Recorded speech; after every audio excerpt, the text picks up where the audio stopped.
Welcome to Special News Channel. The 8th month of the Ukraine-Russia war witnessed very interesting and risky developments. The Ukrainian warriors fearlessly plunged into the lairs of the Russians, making them regret that they had come. Considering the situation of Russian troops in Ukraine, they are losing casualties day by day and are quickly withdrawing from the occupied Ukrainian territory. In both eastern and southern Ukraine, Russian soldiers and pro-Russian separatists and Russian citizens are leaving the regions completely. Putin's annexation claims are completely collapsed with the withdrawal of the Russian army and civilians. Now the Russian army, getting very tired, just starting to watch the attacks of Ukraine. The Russian army can no longer withstand these suffocating attacks by Ukraine. That's why thousands of Russian soldiers and senior officers in the Russian army want the Ukraine war to end, and they think it's time to go home.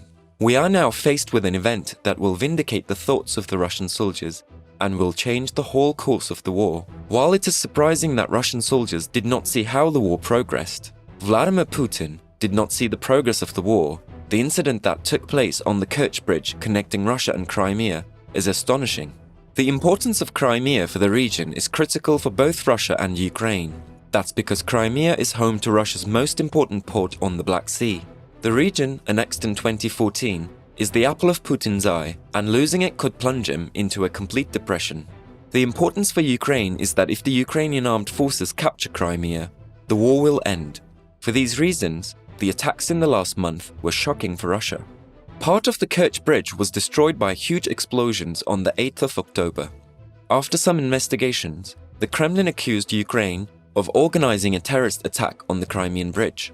However, the response from Kyiv was not delayed, and they reminded that they are not like Russia and the heavy bombardment of civilian life in Zaporizhia. The people of Crimea were alarmed after the explosion. Panicked Crimean residents were seen queuing at gas stations in some cities on the Ukrainian peninsula. Russian authorities on the occupied peninsula urged residents of Crimea not to panic, fearing that stocks would run out. Despite claims that there is no reason to panic, authorities in Crimea have already begun to limit local populations to up to 3 kilograms of basic foodstuffs. Reports from officials in Russia told the residents of Crimea not to panic, as there are at least 2 weeks of fuel reserves.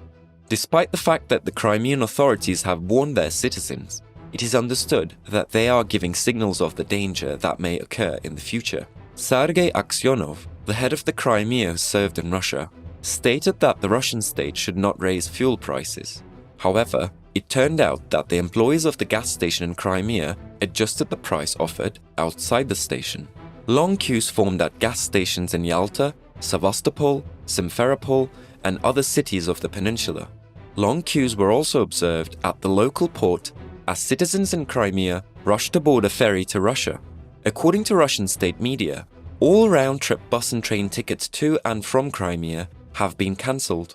2 famous symbols of Russian power in Crimea, the guided missile cruiser Moskva sank and the Kerch Bridge collapsed. What's next, Russians? After the great symbolic victory for Ukraine, this statement was recorded as a very important one, because it was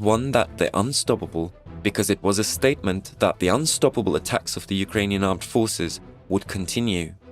The Kerch Bridge, the logistical heart of the Russian army, was blown up by a bomb-laden vehicle in the early morning hours of last month.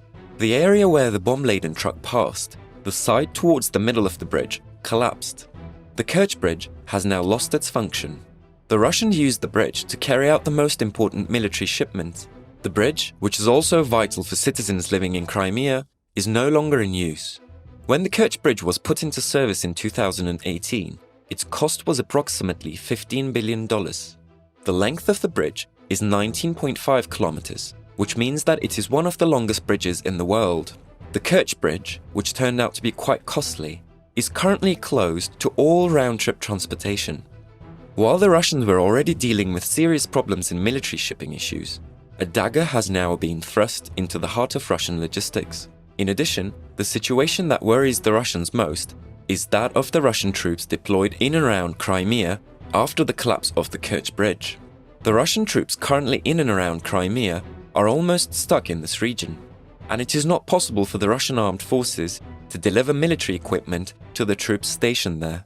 Over time, The Russian soldiers in and around Crimea will consume their ammunition, and the Russian military units in this area will be in a completely defenseless position against the Ukrainian army. In short, the loss of function of the Kerch Bridge is dragging the Russian army towards collapse. It has not been determined who the bomb-laden vehicle that attacked the Kerch Bridge belonged to. However, with this attack, shipments to Crimea began to be made via Mariupol and Kherson. With the latest developments, it remains only to seize the eastern part of Kherson to cut the Crimean supply line in front of the Ukrainian armed forces, which expelled the majority of the Russians in the afternoon. When the eastern part of Kherson is again in the hands of the Ukrainian armed forces, Crimea may be completely vulnerable to Ukrainian attacks. For this reason, for the last week, Russia has been making serious shipments to Armyansk and Counterattack regions, which are seen as the gateway to Crimea. Ukraine has long waited for Crimea, which was illegally annexed by the Russians in 2014. Now, another opportunity arose for the heroes of Ukraine. At present, the heroic Ukrainian army has established dominance on the southern fronts of the country, enclosing the Russian troops in a triangle. It looks like it will be much easier for the Ukrainian heroes as the Russian troops are stuck in the Crimea. For beyond Crimea, it is inevitable that Russian troops in Ukraine will be in big trouble after the explosion. The Ukrainians not only targeted the territory or individuals, they attacked logistics, command and ammunition depots. The Kerch Bridge itself is an example, so the Russians are having a resupply problem. Even if they do have an impressive group of soldiers still in Crimea, well armed and ready to fight, they will be in trouble if Russia is unable to provide these soldiers with additional military support. When Russia loses Crimea and collapses, Putin's worst nightmare will come true: the weakening of the central government in the Russian Federation as a result of military defeats in Ukraine and a strong internal political crisis, together with the growing role of the regional elite, led to the spontaneous federalization of the Russian Federation and even its own confederation. A combination of these two processes is also possible in cases where some strong and self-sufficient regions will maintain their ties with the Russian Federation on the principles of confederation, that is, almost on their own terms. Within the framework of this scenario, the general state structure of the Russian Federation will be combined with the broad autonomy of the regions. This could be a profitable and acceptable scenario for both the regional elite and part of the former central government. In essence, Russia will be governed by a coalition of powerful regional leaders and representatives of the central state apparatus. In other words, the possibility of Russia going into a complete collapse due to these defeats is always on the table.